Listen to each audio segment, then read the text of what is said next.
Jagannath Swami Nayana Pathagami Nayana Pathagami Bhavatumi.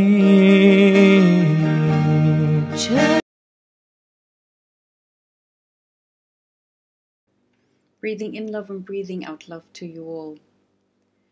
For me, solving a problem always starts where the stream enters, like the source of any river. Like a problem doesn't just show up, we are also a part of the problem that is in front of us. We have also our responsibility in it. And the self-love responsibility that no one shows us as a child, which would be so easy, in my opinion, to solve, like so easy, we have to rediscover when we are in this age. So this is the first age where I can really be like in this fairy tale of Pippi Langstrumpf from, I think it's a Danish, or from Denmark, an author who writes about a woman or a little girl who, you know, has a certain budget at home, like she has gold in a treasure box and she can do whatever she wants, she can live freely, she can invite whoever she wants, like she lives a very free life. And for me, I just don't get that if we are the most intelligent beings on earth, why did it take for me 42 years to really get into the mood of, wow, this is really 24/7 positive conversation with myself and being in so many institutions, schools, relationships, parents, family, everything, and no one can teach you this. It's such a paradox in this world. So I always thought, why is Buddha saying that you can reach his position in a few days? I never got that, because I thought, yeah, but he doesn't have to wake up and go to work, he doesn't have to do this, he doesn't have to do that, all the things I had to do and which I had to juggle, he didn't have to do, and which is not right at all. He had to beg for food, he was dependent and surrendered to nature like no one of us. So the moment it switches, and it's so easy, is just when you stop praising yourself. Us coming out of a narcissistic relationship with parents and lovers, of course we are like totally shattered. We like, where are we? Who are we? But if you praise yourself, like you tell yourself you are enough, is already, there's a grace behind it. If I tell myself I am enough, if I see every situation like, what is it showing me? What is that situation showing me? Which advantage do I have out of it? What is the good in what I'm experiencing right now? Even if there is no problem right in front of me at the moment, but I can always ask myself, what is good right now? And this juggling between gratefulness and keeping my cup full of gratefulness is a grace, and a way you talk, a way you walk, a way you dance through life, a way you decide through life, a way you just embrace yourself. I'm alone in this room, and it's as if you're in a temple. It's as if you're in a silent field. It's as if the whole world stops. And we grasp for being enough as a child and in schools and in relationships, and even when we get children, that we think, are we enough as a mom, as a teacher, as a student? It's as if there is no proof that we are enough. But the only thing is, you can give yourself this proof. And when I started giving, it wasn't faking it. I wasn't faking this proof. I was really searching in the depth of my soul of what did I do good today, and how did I get here, and how am I deciding things, and who could I help? Today I helped someone. It's just, you have a fulfilled day. My heart is overflowing with love, it's like an overflowing cup. It's not like it could go dry and then I feel sucked out and then I feel as if I have nothing to give anymore. It's always full. That is what the first thing that has to happen is, that you have to fill up your heart. And you can only fill up your heart when you stop sitting there waiting for someone to come in and say you are enough. Because you are enough. It's just like a tomato. There's no tomato that's better than the other tomato. Maybe only in our point of view, but a tomato is a tomato, and a human being is a human being. We are here in this moment, and we can make the best of it. And the best of it is the life quality we can give ourselves. And there is no one coming through the door and telling us that everything is good and everything is enough. And we think that with age, this feeling will suddenly pop in and we don't have to concentrate on it or focus on it, which is not true.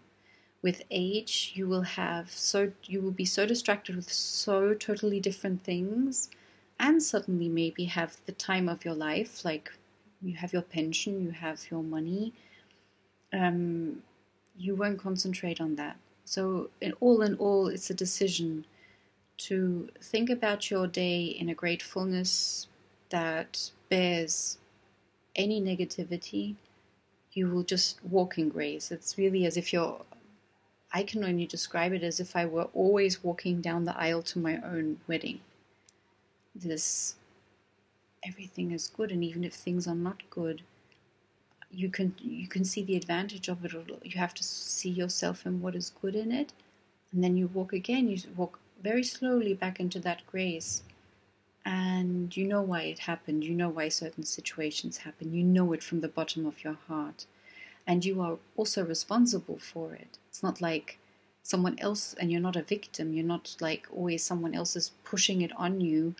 I always say the universe cares for you. The universe brings it forward for you. Otherwise, I wouldn't be sitting where I'm sitting right now. So for me, the core problem of every single problem that we have in life is that that we don't see ourselves in the mirror really who we are in that moment. It's like we see ourselves in the mirror, but we deny it, we ignore it, and then we just get distracted in whatever things we are busy with. And this grace in that the self-talk can be 24/7 in a positive communication. That's why that is my best relationship that I have in my life, and it's something no one sees while I'm walking. That's not, you also can't sense right now what I'm thinking in my head, and you can only see it, how someone talks, how someone walks, how someone looks into your eyes, the softness of voice, the energy level a person has over the day. These are the things where you can really see if someone is balanced. You can see it in a body. I put a cross into the body, and then I see, is the heart in balance? Is the womanly cycle in balance? Is the sleep process in balance? Is the self-talk in balance? Is the food balance? What you bring into the temple? As I said, I'm a vegetarian, and I would never eat such a harm. Vegetables also get harmed. It's not like vegetables don't get harmed. It's a different topic. But you have to do the least harm that you can do. And all these things have brought a balance into my life. And the most easiest thing to do, even if you're not interested in being a vegetarian or anything, is getting round with yourself. As if you have the best wedding date with yourself. I always say, I've just been to Venice. It was like as if I was on my own honeymoon.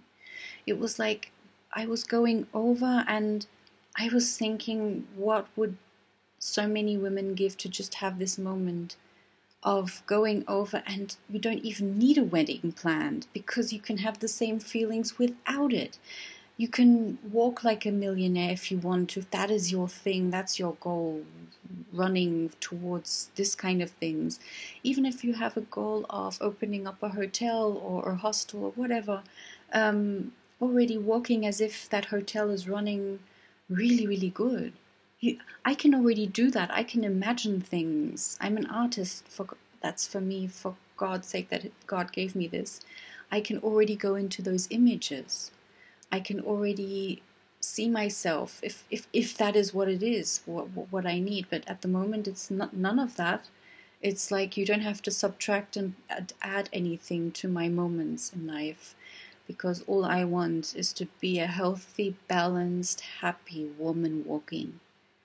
And I'm trying it in every step that I'm taking, and I'm listening to music and just taking in whatever God shows me at the moment. And yeah, being in grace. And when I look into the mirror, I tell myself I am enough. It's not that we're perfect. It's not like you don't have to be a model, or you don't have to be anything of that. It's, well, not for me. I have to just be healthy, happy, and satisfied and grateful. And always telling myself, Romy, we made it. We did it. Write these 3 words onto your wall, onto your bathroom mirror with a lipstick. Write it. I am enough, and put maybe reminders into your phone. I am enough. Do a beautiful picture with I am enough on it. And just remind yourself all day, so that it becomes a habit, and then it becomes a lifestyle, and then it becomes who you really are. So the quintessence of it all is just telling yourself that you are enough, that you don't have to wait for someone coming around the corner. And even if you don't believe it for yourself, nothing will happen, like all these prominent people like Elvis and Marilyn, and all the way they were all not satisfied with their lives. You can make your life satisfying. You can just... I've put down the expectation ladder of just being. I mean, for me, the list of being happy is not big. If I wake up and I have beautiful sheets, I'm already over the moon. Like, you can put your expectation ladder towards the world so down that it's easier to get happy, and not the other way around. It's hard to get happy because, sheets don't... Who cares about sheets? Who cares about fresh air? Who cares about really good food?